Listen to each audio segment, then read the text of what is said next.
How come only Toto and Nita were selected to go? Y'all are trash. Paul George, listen to me when I say this. You are trash. That is not true. We should have known these niggas was smoking something crazy, like the best strand ever. I'll take half a pound of that Jamaican passion, and give me some of that purplish stuff too. Legit, the rest of the Phantom Troop pulled out a deck of cards. Hey, bro, come on now, dawg. Come on, man. So over the past few years in the anime community, everyone's pointing out these I'm him moments where these characters just exude aura. They show they're built different from their opposition. They can't be fucked with, whether it's in battle, whether it's a pull-up moment where they just arriving in a scene or a fight. These moments stand the test of time and will always be talked about in the anime world. What people really don't point out is the moments of those that completely fail. So we're going to be talking about in this video the two biggest I'm not him moments. And the reason I think it's the two biggest, because both of these took a group effort to fail so tragically. And of course we're going to be talking about the Kyoto class in Shibuya and the Shadow Beast in Hunter x Hunter. And you guys get to decide down below which of these pull-up moments, these I'm not him moments, are actually the worst. You can put that down below in the comment section and let's jump right into it. Now I was trying to decide which of these I wanted to start with, and I landed on the Shadow Beast. The JJK one is more recent, and also I think it's going to be more funny later on in the video. So what went down in Hunter x Hunter? Let me set the stage for you. The spiders are killing all the mafia members and the clientele for the auction. So the 10 Dons decide to dispatch the Shadow Beast, who are supposedly supposed to be the 10 most powerful and best ninjusers under the mafia. And these niggas talking reckless, they talking crazy to even Karapika, talking about we some real killers, we like that, let us handle it, y'all stand back here. And we know our boy Karapika like that. He brought a shovel to the fucking fight. And in hindsight, we should have known these niggas was smoking something crazy, like the best strand ever. I'll take half a pound of that Jamaican passion, and give me some of that purplish stuff too. When you go back and you hear these niggas' names, you just know they aren't like that. Rabbit Dog, Leash, Porcupine, and Worm. Oh hell no! They walking down on the spiders like they really about to get the job done. You should have seen the way I was screaming trying to get these niggas to come back, saying don't do it. Yeah! Wait. Like, no way these are gonna be the top dogs. Look at their character designs. No way these were our saviors. We knew they were about to become a pack real quick, and that's exactly when it went down. And it only took one spider.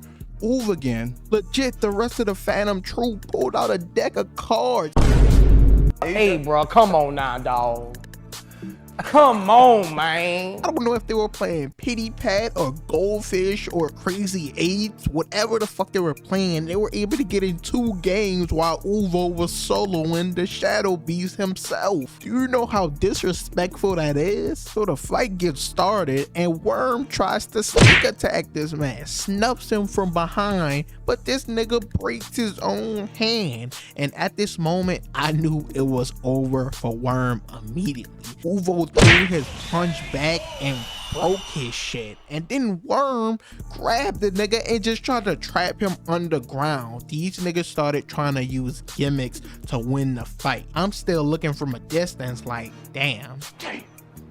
Uvo charges up this enhanced punch with his nin and just completely obliterates Worm. He's out of the fight. Now it's a 3v1, and these niggas are back with the gimmicks. Porcupine can stretch out his hair, relax it, and manipulate it in different ways, so he just attaches himself to Uvo and takes away one of his hands. So now he's down an arm. And we have Rabbit Dog over here biting this nigga. What weirdo ass shit is this? His only ability ability is to bite. Everyone in the world can bite, but he's apparently poisoning the rest of Uvo's body, so now he can only use his neck and his head. I'm gonna repeat that again. He can only use his neck and his head. And then Leech over here is dead ass putting leeches into his body. I'm like, what the fuck is going on? So you know what happens next? Uvo takes a bite out of Leech's head.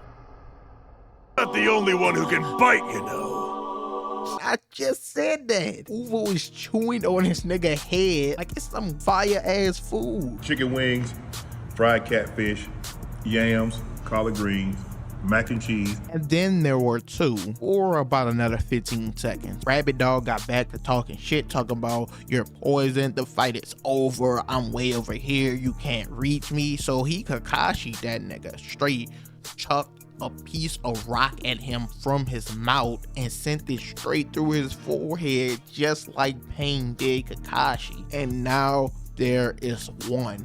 And this porcupine nigga, come on now, you know he can't do anything. He's fucked at this point. And he literally just yelled at this nigga like he was a bad kid. He yelled so loud, he interrupted their card game. The whole valley was shaking. Everyone's covering their ears. Like, he literally yelled this nigga brains out and he fell flat. And that was a wrap for the Shadow Beast. Literally left them all laying flat, never to be heard from again. And they had one of the biggest I'm not him moments ever.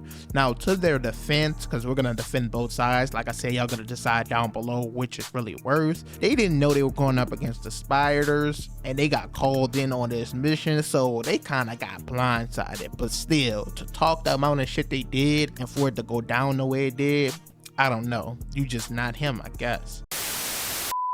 The Kyoto class. I can't help but talk about them with so much disappointment, and I'm scratching my head right now trying to decide where to start. And I guess context is always the good place. So this is Shibuya. You know when went down there. Everything went to shit. It's all going bad. And Mekamaru, one of the members of the Kyoto class, had a plan in motion that the rest of his class will be off on another mission so that they wouldn't go to Shibuya and die. The only person he believed that actually had a chance of surviving was Toto. He basically telling all of them, y'all not like that. Y'all are trash. Please don't go to Shibuya. How come only Toto and Nita were selected to go? I just want to get this off my chest. Y'all are trash. Like, y'all are so trash. I want you to know that I'm talking to you. So I'm going to say your name, then I'm going to call you trash. Kawhi Leonard, you trash. Patrick Beverly, you trash. Paul George, listen to me when I say this. You are trash. That is not true. Now, in my opinion, this already makes them worse than the Shadow Beast. The Shadow Beast at least got dispensed because they were supposed to be useful. This nigga telling them, no, y'all can't help. Y'all are fodder. Don't do it. And guess what these motherfuckers did? They still went to Shibuya. That's tough. The thing is, we kind of had some background on these characters. We at least saw them in JJK 0. Even in season 1, in hindsight, we should have knew they were ass and weren't going to be able to put in any work. Because when they originally got the mission from the principal to take down Itadori, and they all surrounded him in the woods, they couldn't even take down base Itadori. Miwa did her simple domain, shit was ass. Mai shot like 6 revolver bullets, didn't hit a single one. So we should have known they weren't really on shit. But either way, they still decided to come to Shibuya. And bro, this is crazy what took place. Momo, she's strictly for intel. I literally had to go back and see if I ever seen her do any type of attack or move. She's just flying over Kenjaku and he immediately spots her. And what does she decide to do? Light this candle. This candle is a signal for Kamo to shoot his arrows. Now, if this is a signal, this is like the worst signal I've ever seen in my life. Everyone here can see and notice the signal. Nonetheless, Kamo shoots 1,000 fucking arrows and not a single one of them lands.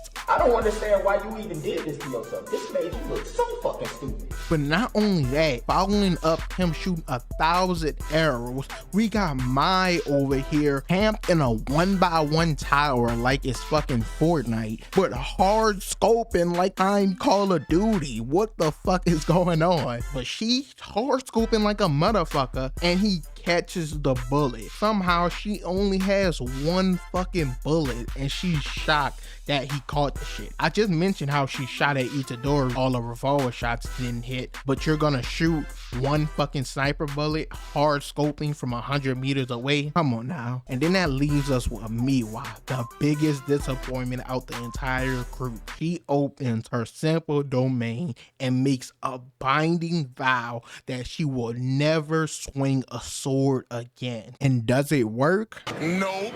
He grabs the sword with one hand and snaps it in half. It was at this moment that he knew.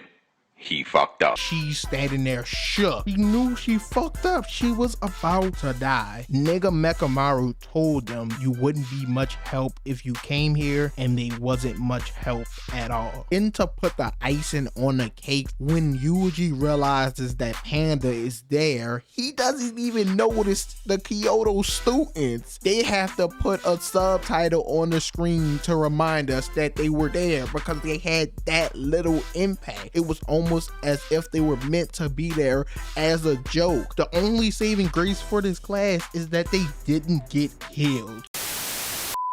Overall though, that's it for this video. I legit want you guys to tell me down below which of these do you really think is worse. Honestly, I think what it comes down to is what's worse. Someone saying you're like that and sending you on a mission and you can't get it done, or someone saying you're not like that and you go there anyway and prove them right. And that's why I gotta go with the Kyoto class. The fact that they didn't listen, meanwhile no longer could even swing a sword, the rest of them just straight up embarrassment.